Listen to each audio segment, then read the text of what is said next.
Welcome to Around the Weird. Here's your host, the museum curator of the strange and unusual, Mr. Nothing.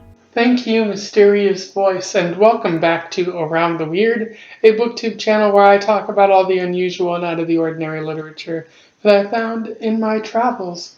Today, I want to talk about another graphic novel that I read. I am getting those graphic novels out of the way. It is about sons that have gone insane, and I mean sons as in stars and not as in children of fathers, male children of fathers. I am referring to Sandman Overture by Neil Gaiman, and this was published in 2015. But let's take a minute or a second or 10 seconds to appreciate this cover. For those who don't know, and I have a feeling that people who've been watching my channel for a little bit know who Neil Gaiman is and know what the Sandman is, as I've been talking about the entire series. But Neil Gaiman is a British author who is known for writing graphic novels as well as regular novels, a few short stories here and there. Known for writing Coraline and the Sandman series and the tragical comedy or comical tragedy of Mr. Punch, or American Gods, or whatever it is that he fancies writing at that given point in time. Known for being a pretty decent writer and winning awards. Certainly one of my favorite authors. I've read through the entire Sandman series at this point after reading Overture, and I've read the Graveyard Book, which I didn't like so much, and I read American Gods, which I absolutely love, as well as a few other things. And Neil Gaiman is a pretty decent author. He does have a tendency to just ramble incoherently at times, or like he expects his audience to be much smarter than they probably are, and that's related to other things. I'll probably talk about that in the analysis section, but it's just something I've encountered in his writing. But without further ado, let's talk about this specific graphic novel, Sandman Overture, as well as this series as a whole. Once I finish with that, because I have finished the series here now. And then we'll do an analysis and I'll move on from there. So Sandman Overture really begins with the author, or not the author, but a narrator, possibly Dream, noting that something strange is happening in the dreaming itself. A plant is dreaming, and Dream, a version of Dream that is a plant, is there, and just notes that something unusual is happening before that version of Dream burns up and dies for an unusual reason. And so that is what a strange thing that is happening at the beginning of this series. Destiny, one of the other Endless, seems to know about it and says a series of events is about to unfold that Dream might not be ready for. Meanwhile, another version of Dream confronts the Corinthian, the eyeless monster man who eats people and is supposed to be terrifying people in their dreams, but he's chosen to kill people in the real world. And Dream has found out about this and is getting ready to confront the Corinthian in 1915. But before Dream can do anything, such as ending the Corinthian, he's called away somewhere else. And the Corinthian decides that he's just going to run away now, which we later learn, he kills some more people and Dream has to end him then and there, before eventually bringing him back to life. But Dream, it's showing that Dream, has left some business unfinished at this point. Dream finds himself pulled across the universe into a sort of council of other dreams, different versions of Dream, all who note that one version of Dream has died mysteriously for a reason that is not quite clear. Meanwhile, in the future, New Dream, otherwise known as Daniel, the new version of Dream after the previous Dream died in the wake at the end of that series. He interacts with a woman in an asylum named Henrietta, and she helps him find a watch, a mysterious watch that is has an unknown purpose that we don't find out about until later in this graphic novel. Back in the place of the many different versions of Dream, they all note that the universe is ending and something has to be done about that. So Dream visits Glory and learns about this destruction of the universe caused by a sun that went insane, and it's kind of Dream's fault for reasons that aren't initially clear. As it turns out, that mad star killed that one version of Dream and is going to set about destroying the entire universe because it is insane. Dream, meanwhile, heads towards the city of the stars and tries to reason with various other sort of godlike entities. And he meets a young girl named Hope, whose parents were killed by marauders or something like that. And they bond a little bit, which is very adorable and interesting here. But Dream tells her a story of a princess named Eleonora. So long ago, Dream was imprisoned, and he asked his sister Desire for help, and she sent Eleonora to free him, and they had a great relationship as Dream tells Hope. But after Hope falls asleep, we learned that Dream took Eleonora into the dreaming and into his kingdom, and she wasn't very happy. And Dream was kind of a jerk about a lot of things, which is in line with what we learned about him in previous relationships and other installments in this series. Dream also tells the story of a very powerful woman in another world, in a blue world, and how she had the ability to change dreams and affect dreams. And his task was to kill her because she would have affected the dreaming and rendered everyone insane. And indeed, everyone on that planet did become insane because Dream didn't want to do it. It was his first kill, and he wasn't sure that was his responsibility. He ended up killing everyone on that world in an effort to prevent the madness from spreading. But unfortunately, it spread to a star, and he didn't want to do any more killing. And so this is how he got to this point where he's at now. There's a mad star on the loose, and he's come to do his responsibility at long last. Dream talks to Time, I think it is, as well as the Darkness, which is his mom and dad, which I find very interesting. Both of them refuse to help him in any meaningful way, but he is sort of confronted about how he shirks his responsibilities so often at this point in time. He is able to escape from the Darkness with the help from his brother Destiny, because he was locked in there by other stars that were going mad, and Hope even died, which Dream is responsible for because he could have saved her, but instead his life was kind of sacrificed, or he kind of sacrificed her for an unknown reason. Anyway, in Destiny's realm, Dream and Destiny encounter a ship which has many of the refugees from the end of the destruction of the universe at this point. People who are refugees from a war that's taking place in order to remake the universe, and whoever wins there, but also the destruction of the mad stars. A whole bunch of refugees who Dream is trying to figure out what to do with.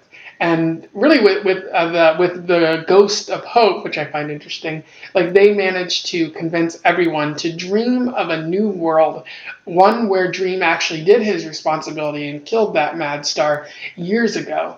And it seems like that is somewhat successful. In the process, we learned that the cat that Dream has been traveling with, who he thought at first was another version of him, is actually his sister Desire, who's been helping him through various timelines where he's failed and succeeded, and in an effort to help family, because there's nothing closer than family, and even though they have a rough relationship, she refuses to let him down in that sort of way. And so once everyone starts dreaming of this positive universe, it's created, and Glory notes that this is great. He's finally done his job, and he might eventually forget about Hope, although her name will always bring something back to him in his memory. And at that point, Dream, goes about trying to go back to his kingdom. But he begins hearing a mysterious chanting, which he doesn't think much of at first, but then he becomes pulled across the universe again. And that's where the story ends, with the sort of leaving it on a cliffhanger, which leads into the first installment, Preludes and Nocturnes, when Dream is summoned by the cult, who they're actually trying to summon death. In terms of analysis, there is a lot to talk about with Overture. It's very dense, and there's a lot of ideas that Neil Gaiman presents in an effort to, continue the themes that he's been building on throughout this entire series. Because although it's technically a prequel, it's really a continuation of everything he's already talked about.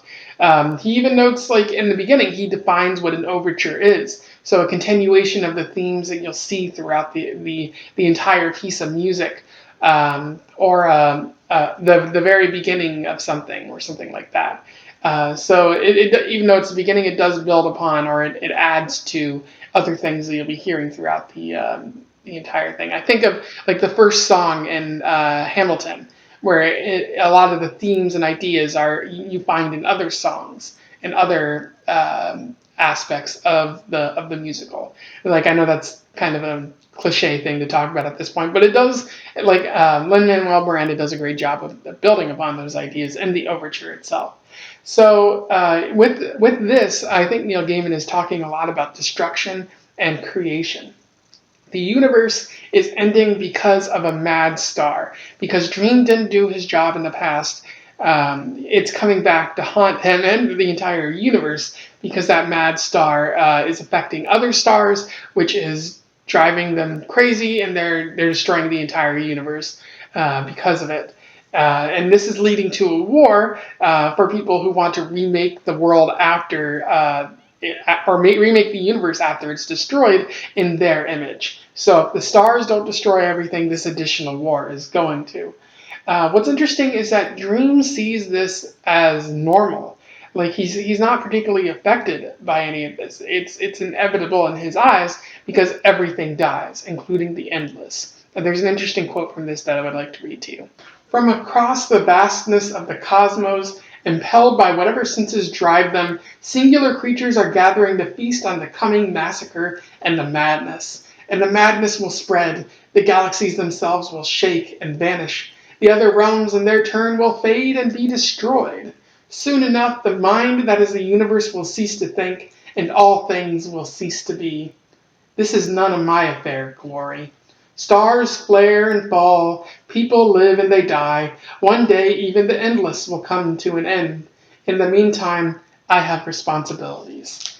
And I find that really, really fascinating. One, because of the way that Neil Gaiman writes about destruction. Just the mind of the universe is coming to an end, and people are gathering to bring more destruction in a furious war.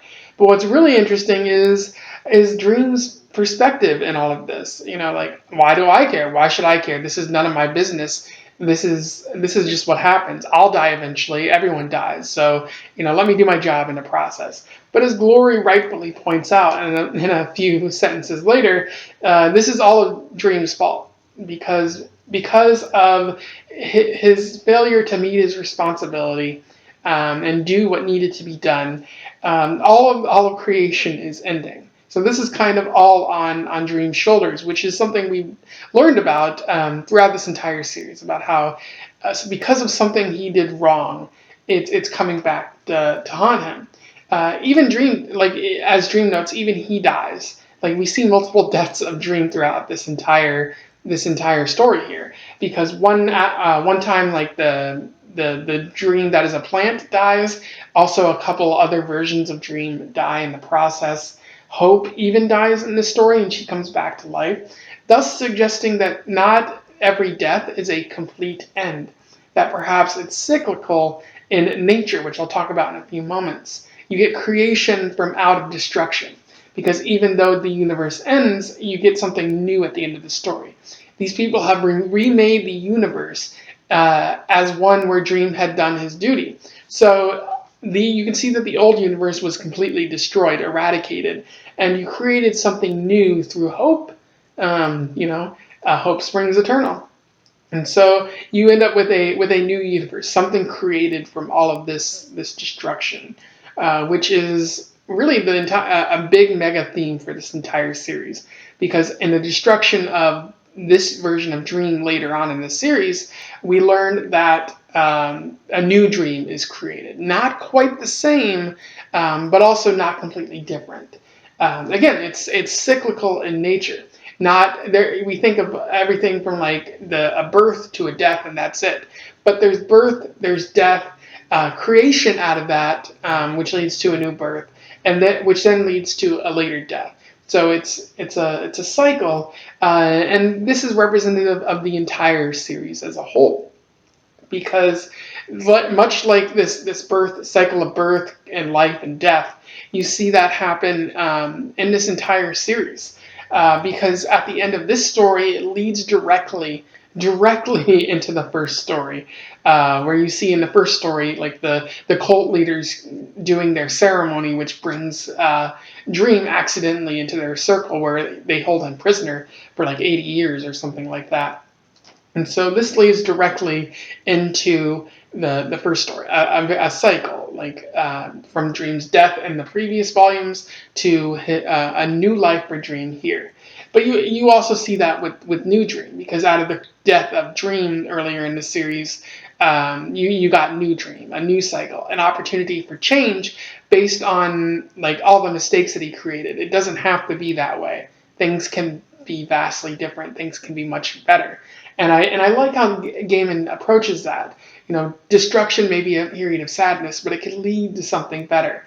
Things don't have to be the same way that they always have, and change is a massive part of anything. You saw that right in the very beginning of the first story, Preludes and Nocturnes, which Dream was opposed to a little bit because change is scary, but ultimately, thanks to learning from death and going through the entire series, he learned to accept that change. Another interesting element of this entire series, but especially here, is the idea of Dream's stories. So he tells multiple stories throughout the entire series. He kind of influences William Shakespeare. He shares a lot with the people that he meets. These stories are meant for entertainment purposes, just making people laugh or providing something relatable to tell to someone, a way of explaining his past. But another interesting element is, I think, what Neil Gaiman is getting at is these dream stories seem to be an effort to remake reality. He seemingly lies to himself and others because he tells Hope the story of how he met the princess Eleonora. And he tells it's a very positive light kind of story where he's met by a princess that he didn't quite want to be with, but they learned about each other and they lived happily ever after. Traditional fairy tale. But as the cat notes, Desire notes, although Dream doesn't know that the cat is Desire, the girl was miserable. She was not happy. She was in the realm of the dreaming, and Dream largely ignored her, like he does all of the women that he meets. Like, the novelty of this woman wore off, and Dream was only focused on himself again. A narcissistic, self-centered type of person. And it's very interesting that this is one of the few times where we actually see that aspect of it, of Dream called out, where he kind of lies about his own self, either to give the illusion that he's actually a decent person, or maybe he doesn't quite see that about himself. And we see what this eventually leads to. Like, at his funeral, a bunch of women get up and are like, I love Dream, but our relationship couldn't work out because he refused to work on any of the problems he had. For him, he was perfect, and there was no flaws, and that's, like, eventually he just ignored me or something like that. And that can be really harsh. And I really like how Neil Gaiman isn't afraid to make Dream look like this jerk, this asshole. That Dream, like, we have to reflect and recognize that we might be the heroes of our own stories, but that might not actually be the case for who we are. That the stories we tell are a way of remaking reality, maybe to make us look better, when in reality, like, we're maybe not that pure or good of heart. So, and this is like one of the few, graphic novels, few stories in general, where I've seen someone like do this on a regular basis. from Neil Gaiman. Like it's great that he's willing to write about something that maybe not a lot of authors touch upon. But yeah, my one problem with this series and with this graphic novel in particular, with Neil Gaiman in general, is this can be incomprehensible, way too philosophical at times, where in order to completely understand it, as I've talked about in other videos about Neil Gaiman, you need to have like an advanced degree or something like that in philosophy and religion and sociology and stuff like that.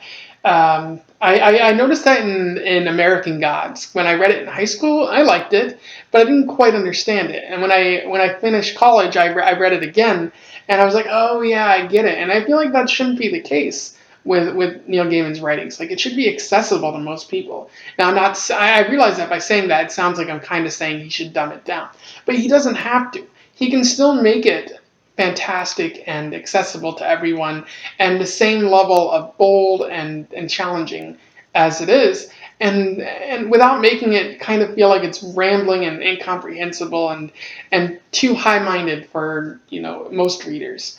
That you have to be like a near genius to completely understand everything that he's writing. And that isn't the case for most Neil Gaiman works, but it is the case for some of his best known works. Where I can see a lot of people being turned off by when they first read it, by like how hard it is to fully get a grasp on what Neil Gaiman is saying. I definitely think that's the case here, though, because it seems like you would only understand this if you had read the other books in the series. And yeah, this is definitely for the fans of the series, like a lot of fan service. But if you were a newcomer, this would not be the place to start. You would definitely have to start with Preludes and Nocturnes first, which maybe isn't how comics, graphic novels, books should necessarily be. Like, you should be able to jump in, know who the character is, and go from there. But maybe I wouldn't like this as much if it treated me like I was a first-time reader. So a lot of issues there that I feel is present in this series, but don't take this as me saying it's not good or anything. It's definitely really great and really powerful too. And the other thing that I want to talk about is the killer art in this series. Neil Gaiman, and especially J.H. Williams III and Dave Stewart and all the artists who've worked on the Sandman series have done an amazing job of portraying Dream in different, fantastic, beautiful ways. And this one is no different. Like, I would say they go above and beyond. You can just see with the cover art here. The pictures that I'm putting around here do it no justice. There's several like multi-panel images that are just so beautiful, and even a couple that are just, there's so much on one page, but it becomes sort of fantastic and surreal, like a dream would be. Every edition of this series does a good job of touching upon that, but nowhere is it more apparent than here that this is the king of dreams, and the art is made to reflect that. So I can't say enough good things about the art here. Like, and a lot of the times comics do a good job, and Batman especially has done a good job, but I think this stands above and beyond from what I've read before. Like, I was but a child before I read this, or before I looked at the art here. But yeah, I'm going to go on all day, but like it's beautiful. Anyway, those are my thoughts on Sandman Overture by Neil Gaiman with art by J.H. Williams and Dave Stewart. Amazing, beautiful, wonderful art mixed with a pretty interesting story that touches upon a lot of the themes that Neil Gaiman has grasped at and acknowledged throughout the entire series. If you're a fan of the series, you will absolutely love this. If you're a newcomer, I don't know, just stay for the art, I guess, or read Preludes and Nocturnes, because that's probably the best place to start.